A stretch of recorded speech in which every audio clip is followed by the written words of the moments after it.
जय भोलेनाथ। स्वागत है आप सभी का बरगदेश्वर महादेव मंदिर उन्नाव के YouTube चैनल पर।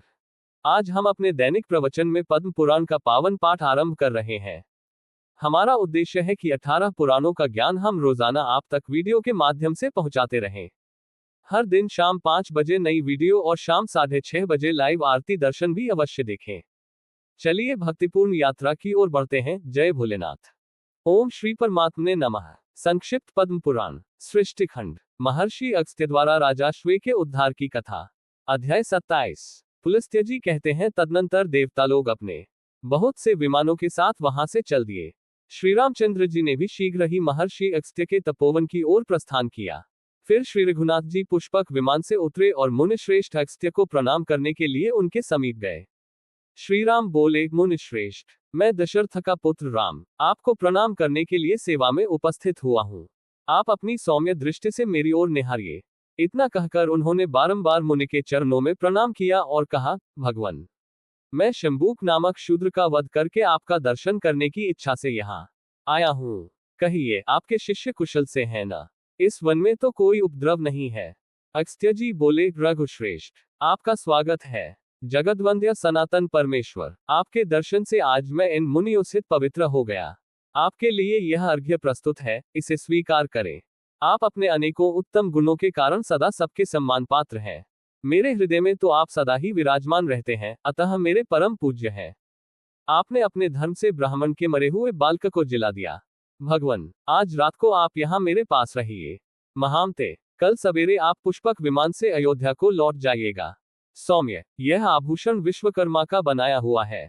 यह दिव्य आभरण है और अपने दिव्य रूप एवं तेज से जगमगा रहा है। राजेंद्र, आप इसे स्वीकार करके मेरा प्रिय कीजिए, क्योंकि प्राप्त हुई वस्तु का पुनः दान कर देने से महान फल की प्राप्ति बताई गई है। श्री राम ने कहा, ब्राह्मण, आपका दिया हुआ दान लेना मेरे लिए निंदा की बात होगी। क्षत्रिय जानबूझकर ब्राह्मण का दिया हुआ दान कैसे ले सकता है, ये बात आप मुझे बताइए। किसी आपत्ति के कारण मुझे कष्ट हो ऐसी बात भी नहीं है, फिर दान कैसे लूं? इसे लेकर मुझे केवल दोष का भागी होना पड़ेगा, इसमें तनिक भी संदेह नहीं है। अगस्त्य जी बोले, श्री राम, प्राचीन सत्ययुग में जब अधिकांश मनुष्य ब्राह्मण ही थे तथा समस्त प्रजा राजा से हीन थी, एक दिन सारी प्रजा पुराण पुरुष ब्रह्मा जी के पास राजा प्राप्त करने की इच्छा से गई और कहने लगी, लोकेश्वर, जैसे देवताओं के राजा देवाधिदेव इंद्र हैं, उसी प्रकार हमारे कल्याण के लिए भी इस समय एक ऐसा राजा नियत कीजिए जिसे पूजा और भेंट देकर सब लोग पृथ्वी का उपभोग कर सकें। तब देवताओं में श्रेष्ठ ब्रह्मा जी ने इंद्र सहित समस्त लोकपालों को बुलाकर कहा, तुम सब लोग अपने अपने तेज का अंश यहाँ एकत्रित करो। तब संपूर्ण लोकपालों ने मिलकर 4 भाग दिए। वह भाग अक्षय था, उससे अक्षय राजा की उत्पत्ति हुई। लोकपालों के उस अंश को ब्रह्मा जी ने मनुष्यों के लिए एकत्रित किया। उसी से राजा का प्रादुर्भाव हुआ, जो प्रजाओं के हित साधन में कुशल होता है। इंद्र के भाग से राजा सब पर हुकूमत चलाता है। वरुण के अंश से समस्त देहधारियों का पोषण करता है। कुबेर के अंश से वह याचकों को धन देता है तथा राजा में जो यमराज का अंश है, उसके रघुश्रेष्ठ उसी राजा हुए हैं, द्वारा वह प्रजा को दंड देता है। इंद्र के भाग से आप भी मनुष्यों के, इसलिए प्रभो, मेरा उद्धार करने के लिए यह आभूषण ग्रहण कीजिए। पुलस्त्य जी कहते हैं, राजन, तब श्री रघुनाथ जी ने महात्मा अगस्त्य के हाथ से वह दिव्य आभूषण ले लिया, जो बहुत ही विचित्र था और सूर्य की तरह चमक रहा था। उसे लेकर वे निहारते रहे। फिर बारंबार विचार करने लगे, ऐसे रत्न तो मैंने विभीषण की लंका में भी नहीं देखे। इस प्रकार मन ही मन सोच विचार करने के बाद श्री रामचंद्र जी ने महर्षि अगस्त्य से उस दिव्य आभूषण की प्राप्ति का वृतांत पूछना आरंभ किया। श्री राम बोले, ब्राह्मण, ये रत्न तो बड़ा अद्भुत है। राजाओं के लिए भी यह अलभ्य ही है। आपको ये कहां से और कैसे मिल गया, तथा किसने इस आभूषण को बनाया है? अगस्त्य जी ने कहा, रघुनंदन, पहले त्रेता युग में एक बहुत विशाल वन था। इसका व्यास 100 योजन का व था, किंतु उसमें न कोई पशु रहता था, न पक्षी। उस वन के मध्य भाग में 4 कोस लंबी एक झील थी, जो हंस और कारंडव आदि पक्षियों से संकुल थी। वहां ये मैंने एक बड़े आश्चर्य की बात देखी। सरोवर के पास से ही एक बहुत बड़ा आश्रम था, जो बहुत पुराना होने पर कर भी अत्यंत पवित्र दिखाई देता था, किंतु उसमें कोई तपस्वी नहीं था और न कोई और जीव भी थे। मैंने उस आश्रम में रहकर ग्रीष्मकाल की एक रात्रि व्यतीत की। सवेरे उठकर जब तालाब की ओर चला तो रास्ते में मुझे एक बहुत बड़ा मुर्दा दिख पड़ा, जिसका के शरीर अत्यंत हृष्ट पुष्ट था। मालूम होता था किसी तरुण पुरुष की लाश है। उसे देखकर मैं सोचने लगा, ये कौन है? इसकी मृत्यु कैसे हो गई पर तथा यह इस महान वन में आया कैसे था? इन सारी का बातों का मुझे अवश्य पता लगाना चाहिए। मैं चन खड़ा खड़ा यही सोच रहा था कि इतने में आकाश से के एक दिव्य एवं अद्भुत विमान उतरता दिखाई सी दिया। वह परम सुंदर और मन के समान वेगशाली है था। एक ही क्षण में वह विमान सरोवर के निकट आ पहुंचा। मैंने देखा, उस विमान से एक दिव्य मनुष्य उतरा और सरोवर में नहाकर उस मुर्दे का मांस खाने लगा। भरपेट उस मोटे ताजे मुर्दे का मांस खाकर वह फिर सरोवर में उतरा और उसकी शोभा निहारकर फिर शीघ्र ही स्वर्ग की ओर जाने लगा। उस शोभा संपन्न देवोपम पुरुष को ऊपर जाते देख मैंने कहा, स्वर्ग लोक के निवासी महाभाग, तनिक ठहरो, मैं तुमसे एक बात पूछता हूं, तुम्हारी यह कैसी अवस्था है? तुम कौन हो? देखने में तो तुम देवता के समान जान पड़ते हो, किंतु तुम्हारा भोजन बहुत ही घृणित है। सौम्य, ऐसा भोजन क्यों करते हो और कहाँ रहते हो? रघुनंदन, मेरी बात सुनकर उस स्वर्गवासी पुरुष ने हाथ जोड़कर कहा, विप्रवर, मेरा जैसा वृतांत है उसे आप सुनिए।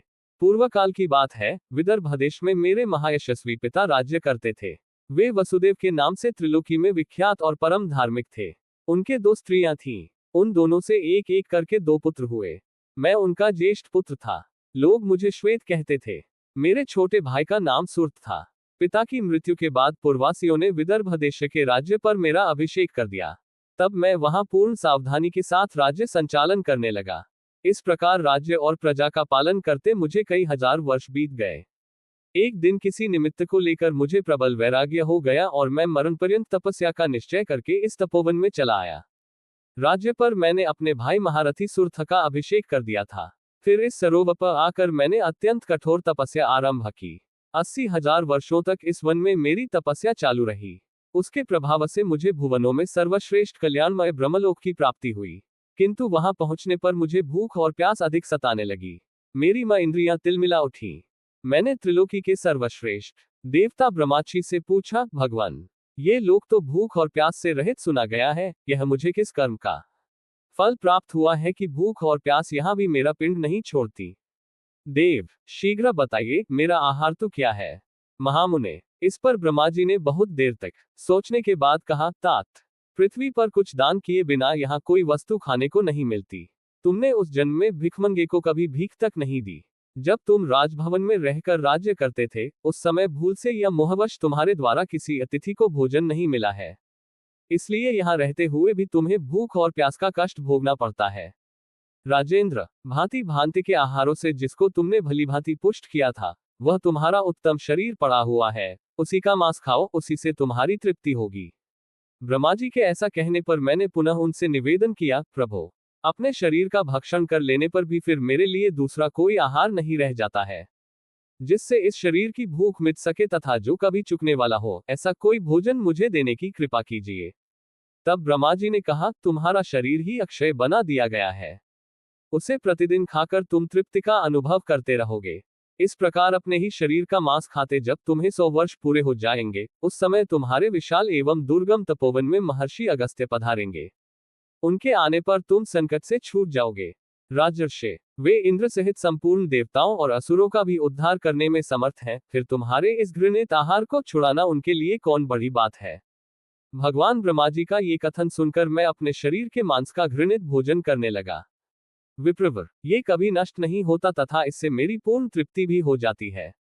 न जाने कब वे मुनि इस वन में आकर मुझे दर्शन देंगे, यही सोचते हुए मुझे 100 वर्ष पूरे हो गए हैं। ब्राह्मण, अब अगस्त्य मुनि ही मेरे सहायक होंगे, ये बिल्कुल निश्चित बात है। राजा श्वेत का ये कथन सुनकर तथा उनके उस घृणित आहार पर दृष्टि डालकर मैंने कहा, अच्छा, तो तुम्हारे सौभाग्य से मैं आ गया, अब निस्संदेह तुम्हारा उद्धार करूंगा।